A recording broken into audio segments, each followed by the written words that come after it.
Keith Lee effect? What that mean?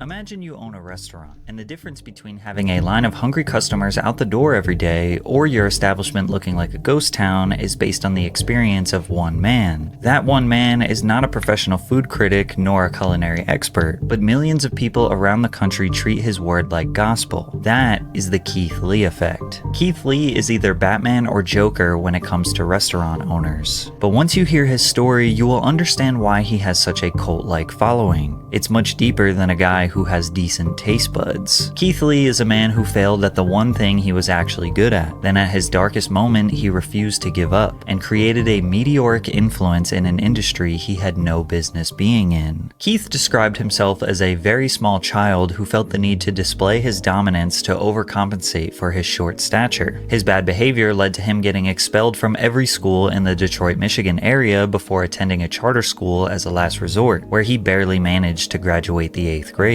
So by the time I got to high school, I was a weed head, smoking every day. God damn, barely making it to past 8th grade is crazy, dog. I'm talking like I barely, I'm not a dumbass. I'm not. When it came to school, I was just very distracted. My priorities were just, like, I didn't know what the fuck. I already accepted the fact that I was going to be short as hell, so basketball was just out the question. So I really didn't know what I wanted to do. I was just going to school just to go. I had, like, no plan at all. I wasn't about to get my ass beat. Fuck that. That's what kept me from not failing. Literally, I was not getting my ass beat. Talking about bad, like every day. My freshman year, I had a 0.6 GPA. Things would get even worse for Keith. Never mind. Oh my fucking gosh. I thought I did bad in school. 0.6? High school. That means either he was trying and he's just like a dumbass, or he just didn't. He had to not have tried. He lived in the shadow of his brother. Keith's older brother Kevin had already garnered a remarkable reputation as a star athlete who graduated with a 3.9 GPA before receiving a scholarship to wrestle for Grand Valley State University, which is an NCAA Division II school. Keith decided to follow in his brother's footsteps for all the wrong reasons. When I got there, it was more out of spite. It was more out of arrogance. It was more out of just like, now I'm approved to you, I can do it, and I don't even want to do it. I'm going to just do it because you told me I can't do something else. So I'm going to just do it just to shit on you, basically. Yeah. He utilized all his pent-up aggression and transferred it out on the wrestling mat, where he showed a genuine talent for the sport and squashed his competition. But he was a stubborn, disobedient child who didn't focus on his grades, didn't stay disciplined, and quit the team. Then his father got arrested and imprisoned following a heated altercation with some people in his neighborhood. His father's inability to provide for his family meant Keith, his mother, and younger brother were forced to move into an abandoned home, where Keith started to question his religious faith and overall perspective on life. At his lowest moment, the only way he could go was up. He stopped smoking, stopped hanging out with bad influences, and got back into wrestling. Fast forward to his senior year, Keith averaged a 3.6 GPA and was preparing to wrestle at the Michigan High School State Championships, which hadn't been achieved by a student at Southfield High School since— This picture is crazy, but I know it's wrestling, but golly. the 90s. Yeah. He received a partial scholarship to wrestle for Indiana Tech, but made a critical error. He never actually enrolled in the school. He showed up at Indiana Tech, connected with the wrestling coach, attended random classes, and got fully immersed into the college life. He was expecting a dorm room since he thought he had a scholarship, but when he showed up to the admissions office, they were confused. They take me to the office and they like, you don't have no paperwork filled out, sir. Who are you? Yeah, they was like, only thing we have is the offer letter that we sent you. Right? So we only got your name and your information from the offer letter. They was like, that's all we know about you. We don't know nothing else. He treated it like a birthday party invitation. You sent me the invitation. I just showed up. Keith laughs about the situation now, but at the time, he was devastated. They told Keith if he didn't pay them $20,000 for the semester and $2,000 for the application fee, he wouldn't be allowed to go to school. Unable to get a loan, Keith had to move back with his family, who relocated to Las Vegas. He was now sharing bunk beds with his 14-year-old brother, who regularly reminded Keith that he was a loser. At this point, I'm in the deepest depression I've been in a long time. Dang. Because I'm like, oh, the reality is sitting in. Yeah, He's right. yeah. I'm not in school. I don't have a job. I got fired already. I didn't quit a job. My track history with work is already terrible. I done got kicked out of school. Yeah. I don't have no other offers. Right. Nothing in life is looking bright to me right now. Right. I don't have nothing going for me. Keith's older brother Kevin had recently secured a contract to fight in the UFC as Kevin the Motown Phenom Lee, and Kevin was a savage. At his peak, he held a 16-2 professional record and was toe-to-toe with legends like Tony Ferguson and Charles Oliveira. Kevin forced Keith to get into the gym with him, and on his first day, their coach Dewey Cooper realized the potential Keith had as an MMA fighter. Desperate for money and a purpose, Keith trained for a year straight and won his first 4 amateur fights. The only 2 losses he had were by split decision, meaning he was a very promising prospect. However, he was earning next to nothing for these, $500, maybe $1,000 per fight. Keep in mind, this was over the course of 3 years, so he was broke following a rotation of various low-end jobs. But luckily, he met his girlfriend, now wife, Ronnie, while working for ASICS. Keith credits Ronnie with being the anchor to keeping him grounded and focused on becoming the best version of himself. Following a submission victory against Leonardo Carvalho at Global Legion FC 13, Keith proposed to his girlfriend Ronnie and intentionally got her pregnant 2 days later. On the same day of the proposal, Keith's manager informed him that his victory against Carvalho earned him a 6-figure contract with Bellator. He won his very first Bellator bout against Sean Bunch. It took many years, but once he finally had a support system around him, wife, coaches, brother, he was able to crawl out of the repetitive cycle of depression and low ambition. Now with some free That's cause of God, bro. He said that too. I was from God. He had faith. Hey, man, that's what he does. That's one man you gotta think. That's Jesus Christ. time and spare income, Keith signed up for TikTok. Keith's journey on TikTok started just like anyone else, participating in trends for no reason other than it seemed fun. From there, his uploads were just random things that pertained to his everyday life. He was getting maybe 50 views per video, but it seemed more like an outlet for him to have fun rather than start a business. But then the pandemic hit, the world shut down, and Keith needed to make something happen. I downloaded TikTok after I kept saying I wouldn't. Now I'm sick and tired of every video I post only getting 50 views. I'ma sit here with my dog until me and him get famous. In an attempt to garner more views, Keith began posting psychology facts videos. He gained a little bit of traction, but it didn't last long. He started to become desperate for virality. You wanna get famous? Follow these simple instructions. Download another app, cause this ain't the one. This ain't it, Chief. It ain't never gonna happen. Never. He would cash out people if they solved a riddle. He posted math problems for people to solve. Even though he looked defeated, he refused to give up. At this point, Keith was obsessed with the platform, posting daily, if not multiple times per day. He started featuring his wife Ronnie on his page after he went semi-viral talking about building a nursery for their expected baby. He then proceeded to document milestones throughout their pregnancy, many of which received thousands of views and ignited a dramatic shift in Keith's content. In September of 2020, Keith won his second fight against Vinicius Zani. Whatever they have in store for me, I'm always here to fight. I'll fight as soon as my daughter's born. My daughter is born in 4 days, so as soon as she gets here, I'm ready to go again. He didn't lie. Just 1 week later, he and Ronnie welcomed their first child, Carter. From there, Keith's whole TikTok was dedicated to documenting him being a parent. His loving and nurturing attitude towards his child attracted a large following of supporters. He provided them with wholesome moments, such as clipping his daughter's nails for the first time and celebrating her first Halloween. This was his family man era. Keith took a fight on short notice, just 2 months after his previous, to fight on the main card at Bellator 253. Unfortunately, he lost by decision to Rafion Stotts, but that didn't ruin his spirits. Keith the family man kept posting his terrible dancing videos and even started sprinkling in some cooking content. By mid-2021, he had accumulated 1 million followers and was averaging maybe 100,000 views per post. This was his foundation, the people that knew Keith was a humble, honest family man. Unfortunately, he would hit a new rock bottom when he lost his 6-figure Bellator contract. In August of 2021, he was set to face his toughest opponent yet, who was undefeated. Keith was beaten and bloody and then submitted in just the first round, then got up while unconscious and stumbled headfirst into the cage. The clips of his loss made the rounds on social media. He was embarrassed. He got a call from his manager saying he was cut from Bellator. Keith was back to rock bottom. After one fight is fucking ridiculous too. His first TikTok back after his loss was him, poetically, ordering some food. I have these sunglasses on because my eye is black and my face is beat up. I'm fine though, for anybody. Well, I'm not fine, but I'll be fine. He had 1 million followers, but he was only making around $400 per month on TikTok. His fight career was looking grim, and TikTok didn't seem realistic. Then he got a call from the owner of Harold's Chicken just a couple days after his loss. They asked him to do a review of their establishment. At the time, he didn't know it, but Keith just discovered his next big venture. Alright, Harold's Chicken in Las Vegas. They didn't have no mac and cheese, but it's okay. Overall, I get a food a 9 out of 10. Without question.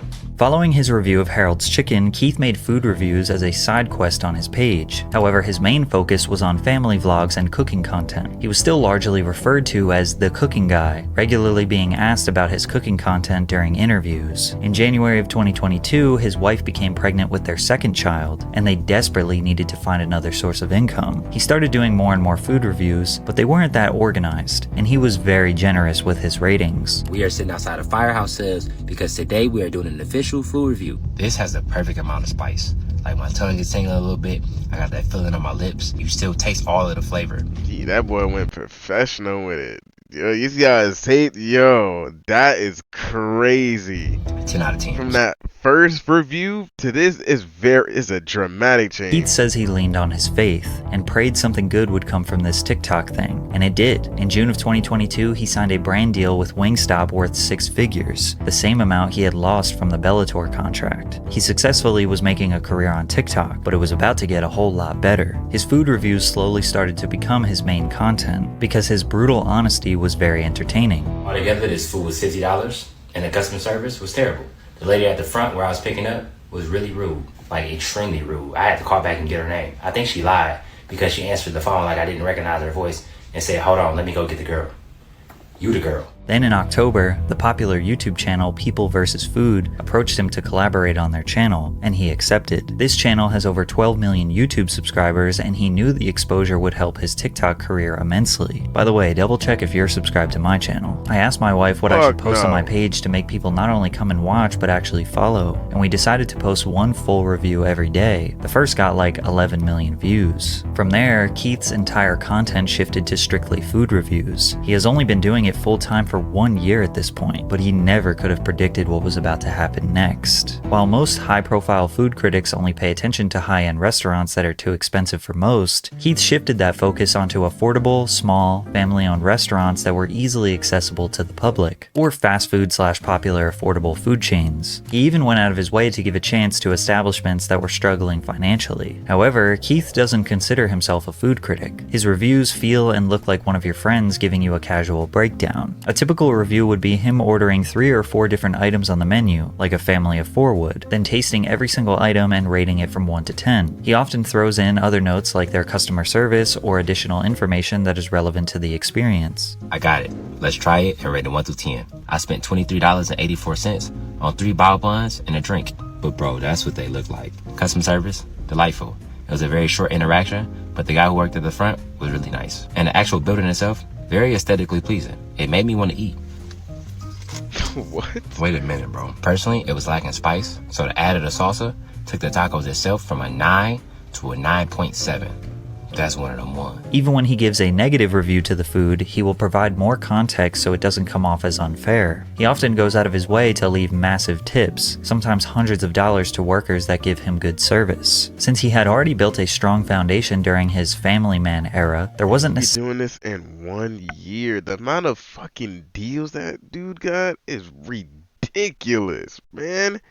I think he got like 15 million followers. I was like views.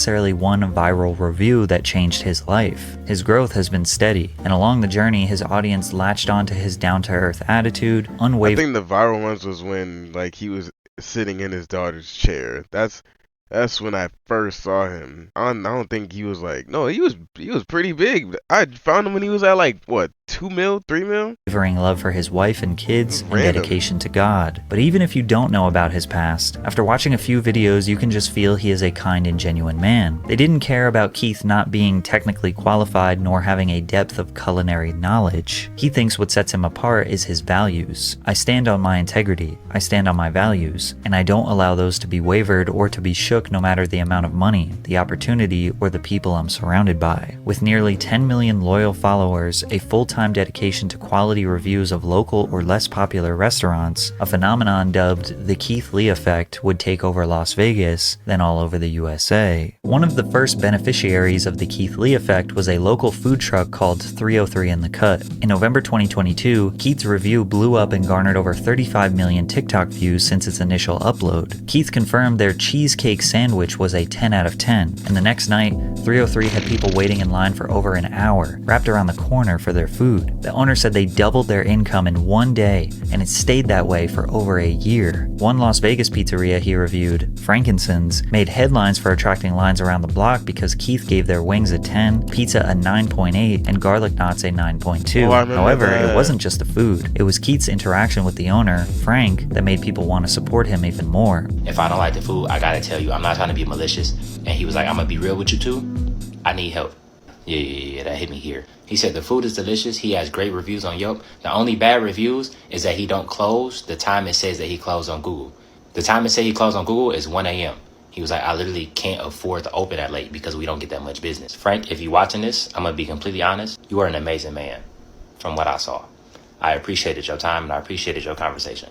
Let's try this food. According to Frank, Frankincense had to hire 23 new team members in the 6 weeks following Keith's review and had guests from all over the world patiently waiting for over 3 hours for his pizza. Frank said he was thankful that Keith helped his business and the overall community at large in Las Vegas. Yasser Zermino, owner of Aroma Latin American Cochina, asked Keith to come review their restaurant through email. Keith gave all 5 different items over a 9, I think I've seen this one. including the Oaxaca sandwich, which he said was the best he had ever had in his life. The owner said, "We went from not being able to pay the bills to now having to hire people to come and help us." Other Vegas-based businesses that Keith reviewed have seen instant growth, like Caribbean restaurant The Pink Potato, or Southern Taste Seafood, a food truck that went from making $200 or under a day to seeing a 900% increase in revenue in the days following Keith's review. But his impact wasn't just on small businesses. Even Chipotle, the fast casual chain that generated $8.6 billion in revenue in 2022, saw the benefits of the Keith Lee effect. In early 2023, a reviewer named Alexis Frost posted a review of a menu hack, an order of a steak quesadilla with extra cheese and fajita veggies that fans say tastes like a Philly cheesesteak.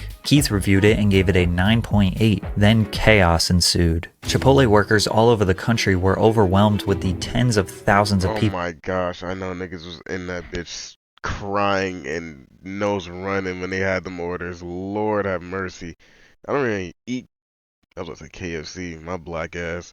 I don't even eat Chipotle like that, but oh my, it be hitting sometimes. You know, they be casually yelling out extra chicken, bitch ass niggas. People coming in to order this hack. One employee said the worst shift of her life was servicing this trend. Another employee said a customer tried to swing on him, aka fight him, because he couldn't make the food. Managers started posting signs that say, "Protein and cheese on quesadilla only." Chipotle realized the only way to solve this problem was by adding the hack as an option on their menu, dubbed the Keithadilla. Keith quickly became well known all over Las Vegas. Once he partnered up with Mr. Beast to give $10,000 to a struggling business, he couldn't even go outside without being swarmed, so he dressed up in silly disguises to avoid being recognized. But his impact is not just in Vegas. Keith got to review a local Brooklyn bakery that he selected while being interviewed on Good Morning America. I know one place he did put me on was a place in New York that had oxtail on pizza, bro. Not in my life would I ever thought I'd be trying that.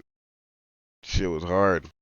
Had me, you know, not gonna finish that. Also donating $10,000 to that business. He continued to do press runs, being interviewed on talk shows around America, and of course, reviewing food. So now that we know how much positive...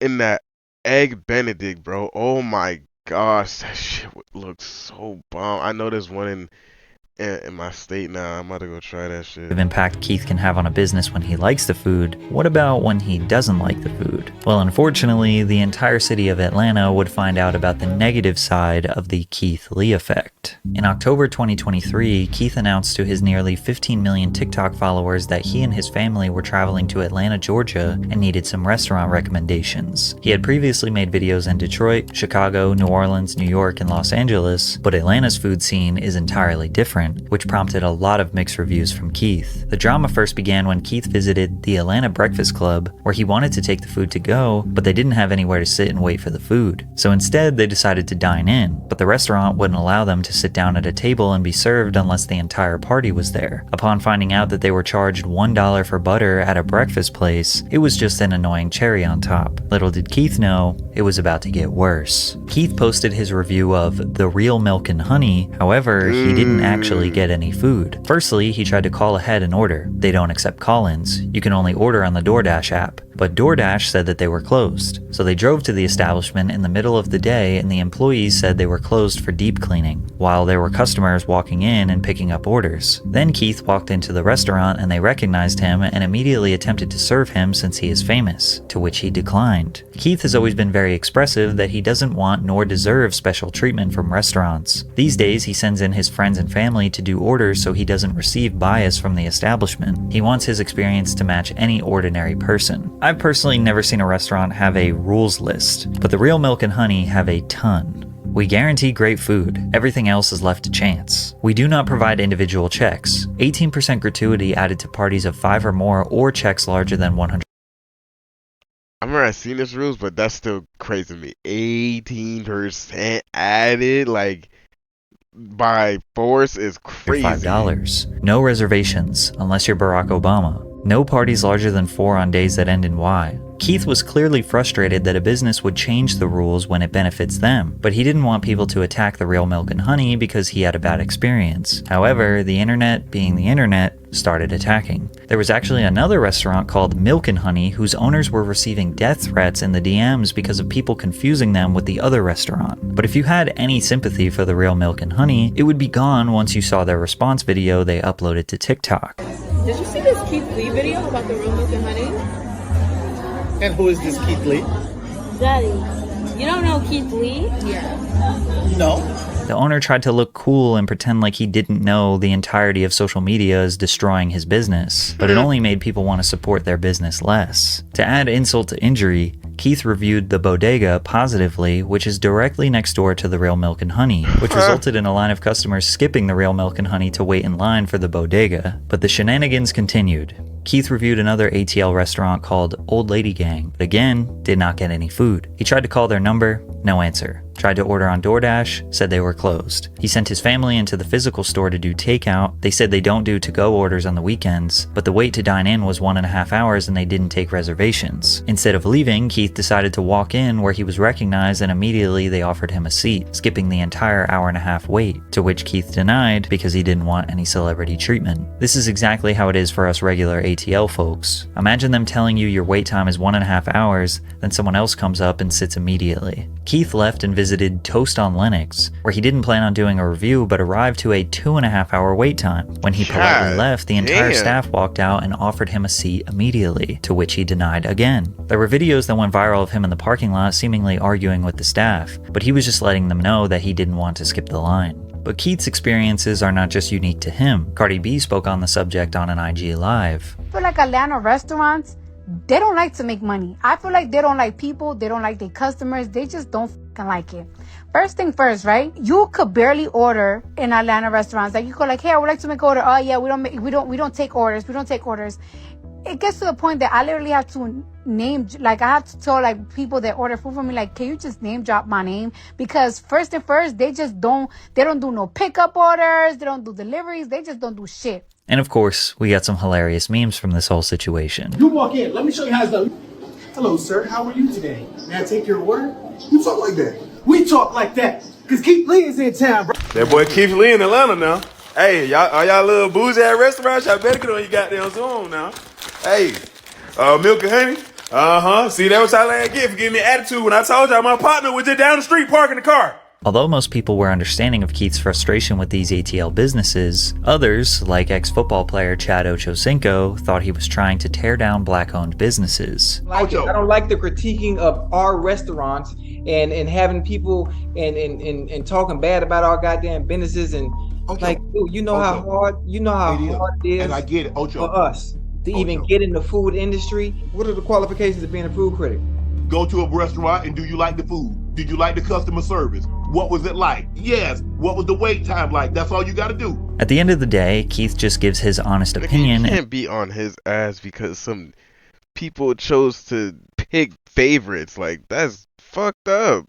You literally say you don't want to be treated as like a celebrity, and they still gonna try to, like, they literally bashed his family, talking about an hour and a half. As soon as he walked in, he talking about you could be seated. That's crazy. An experience, but he implores everyone to try for themselves. If he is too positive, his opinion will hold no weight. If he is too negative, he will be seen as destructive. There will always be haters. However, broadcasting his opinion to 14 million followers will, without a doubt, prevent a lot of people from trying a restaurant. If someone I trust says don't go somewhere to eat, I'll probably listen to them. Or if I have one bad experience, I probably won't go there again. This is why some people argue that you can't have a bad day in the customer service industry. If you can't afford a bad review, then you shouldn't give bad service, especially if you are inviting a food critic to your establishment, which a lot of these restaurants do. Through all the drama, Keith found a lot of gems in Atlanta. The seafood menu, juicy jerk, the dining experience, which he personally tipped the owner $2,000, and Jamaican jerk biz, where the owner broke into tears when he walked in. He asked the owner what her sales were for the day, which was $2,600, and he paid her $3,000 for his meal. However, Keith just announced that he's on his way to Houston to do a food tour, and restaurant owners are trembling. In just 10 months of fame, Keith has helped hundreds of businesses. When